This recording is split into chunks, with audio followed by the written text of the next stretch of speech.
Hello, Vichol, let us see this problem. And the problem says that a planet of mass m, has two natural satellites with masses m1 and m2. The radii of their circular orbit are r1 and r2 respectively. Ignore the gravitational force in between the satellite.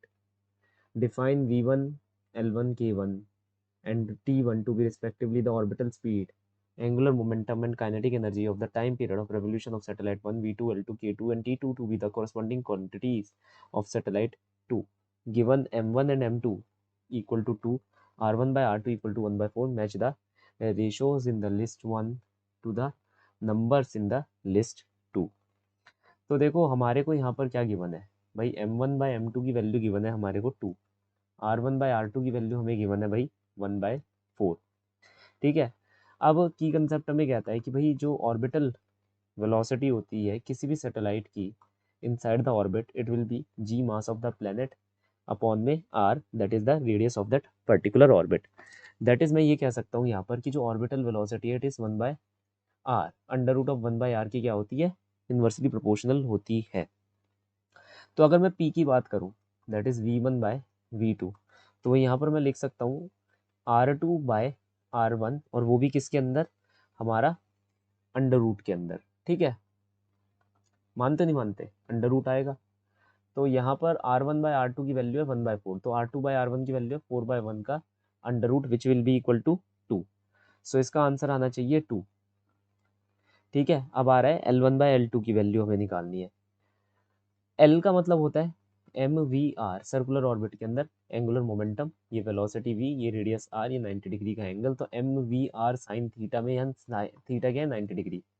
तो अब हमसे पूछा जा रहा है L1/L2, तो L1/L2 that is m1v1r1 m2v2r2। ठीक है, तो यहाँ पर हमने बड़ा आर लिया है, रेडियस को क्या लिया है, सर्कुलर ऑर्बिट के बड़ा आर। ओके, तो m1/m2 v1/v2 r1/r2, v1/v2 अभी निकाला है 2, m1/m2 उसने खुद ही दे रखा है, r1/r2 की वैल्यू कितनी हो जाएगी यहाँ पर 1/4। तो आंसर आया 1। तो इसका आंसर आ रहा है 1। ठीक है, मैच अभी करेंगे। फिर क्या कह रहा है, k1/k2, और k क्या था, काइनेटिक एनर्जी थी। तो काइनेटिक एनर्जी क्या होती है, हाफ एम वी स्क्वायर। मानते नहीं मानते, बिल्कुल सही। तो kinetic energy 1 by kinetic energy 2 क्या होगी, 1/2 m2v2 square m1v1 square. 1/2 cut जाएगा, m1/m2 की वैल्यू हमें दे ही रखी है 2, v1/v2 की वैल्यू हमने 2 निकाली और 2 का होल स्क्वायर। ठीक है, that will be equal to 8। तो इसका आंसर आ रहा है 8। t1/t2 की वैल्यू निकालनी है ना। तो t हम ऐसे लिख सकते हैं, देखो, speed equal to distance per unit time. तो time equal to distance per unit speed.